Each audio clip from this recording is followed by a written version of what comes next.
All right, we are in week 15, day one. We are exploring some solutions in order to try and help a particular Japanese community fight, defend, protect themselves against these tsunami waves. In order to launch today's lesson, I actually made a little bit of a silly connection, but a fun connection back to a story about my wife and I, interestingly enough. The story goes a little bit like this. My mother-in-law is just doing some awesome things for us as new parents. At times, I really want to take away her Amazon access because she's getting so much stuff. So much stuff, in fact, that we're getting to the point that we don't know where to put it. But periodically, if she finds something that is so cool or we didn't even realize we need that we just have to stop and pause. And one of those devices is this interesting seat belt adjuster. I didn't realize this was even a problem, but apparently, when you have a seat belt running across your belly when you have a baby in there, it can be uncomfortable and even dangerous if you're getting into a car wreck. So, some engineers along the way apparently designed this device, which just takes and you can hook the lap belt into it to keep you a little bit safer in that regard. But where the engineers missed the mark is that inside the box, there were also all these strange little stickers that at first I didn't really know what they were. But as I started exploring, looking at the instructions, I saw this set of pictures. I'll give you a moment to just take a look at those.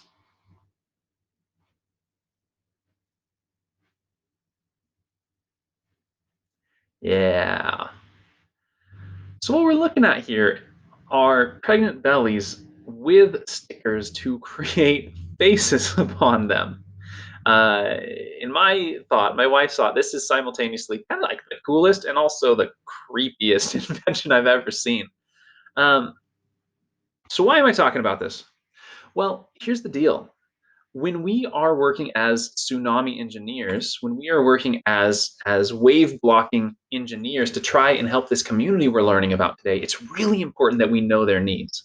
Now, the engineers for us knew that this would be beneficial, but they totally missed the mark by giving us these stickers. We aren't going to use them. We don't want them. They gave us a laugh, but that was about it. So it's really important when we are designing a product for our client that we come up with something that is really useful to them and their needs. And to that end, I've actually included a reading to help us get to know a little bit more about them. Um, this reading is linked in the assignment or in the material, the learning section. I've also included a video of me reading it if that's more beneficial. Feel free to pause and go and watch that. Um, in reading this, we're reading about Ryoishi, which is in northern Japan, and Kamaishi, which is just a little bit south of it. Just for frame of reference, again, we have the country of Japan. Kamaishi and Ryoishi are right up here, very far to the north. So pause this video, go and complete this reading, come back and we'll discuss it just momentarily. All right, so now that you've read this, we learned that Ryoishi is a small village, about 600 people. They're mostly fishermen. There used to be commercial boats, but not really anymore. Kamaishi, on the other hand, big city, 63,000 people or 40,000 people, depending on where you're looking on this particular sheet. Mostly have ecotourism, so they need to keep it attractive. It needs to look like a nice place. Versus Ryoishi, who we are trying to support, maybe their wall does not need to be quite as uh, nice. It doesn't have to look as pretty. When we're looking here, we can actually see different points along the coastline as represented by these 101 different data points. And you can look at the letters to see where they map up. But what we really notice is that, um, you know what? These things actually have some really high water points that happen to align right next to this submerged breakwater. And it seems like maybe it actually deflected some of that water and made the waves higher. In fact, we even read that when this was built, when this was constructed, uh, some of the engineers who were working on this suggested that, are you sure? We're not sure because it might be great at blocking some waves from Kamaishi, but we think that some of the waves are actually going to get deflected over to Ryoishi and Cariado. And so they went ahead and built it anyway, but the end result was that, as we can see here, yes, it made the waves a little bit smaller for Kamaishi, but it also seems to have made the waves quite a bit bigger for Ryoishi.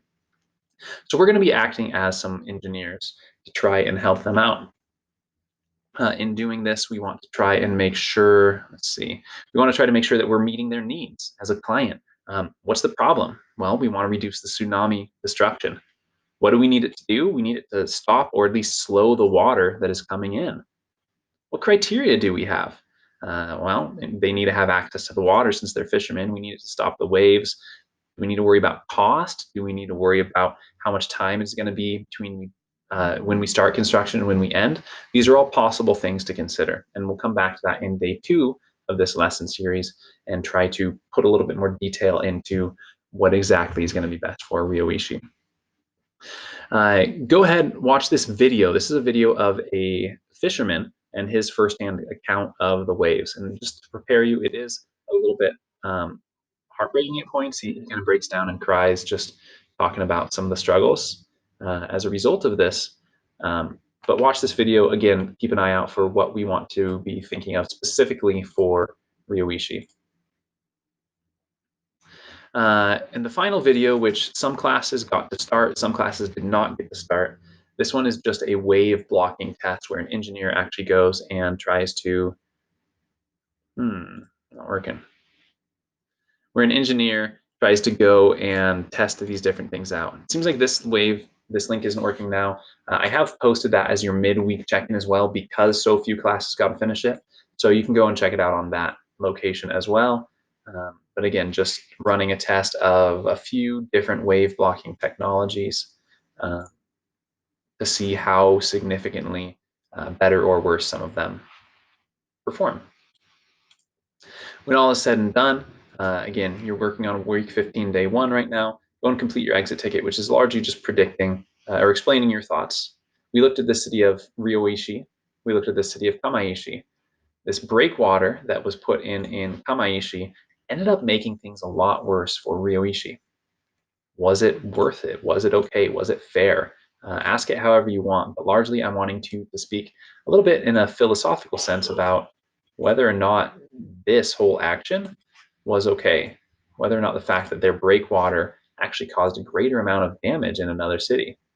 Was this a good choice, yes or no, and why or why not? Make sure you get your thoughts recorded about that. As always, reach out, let me know if you have any questions.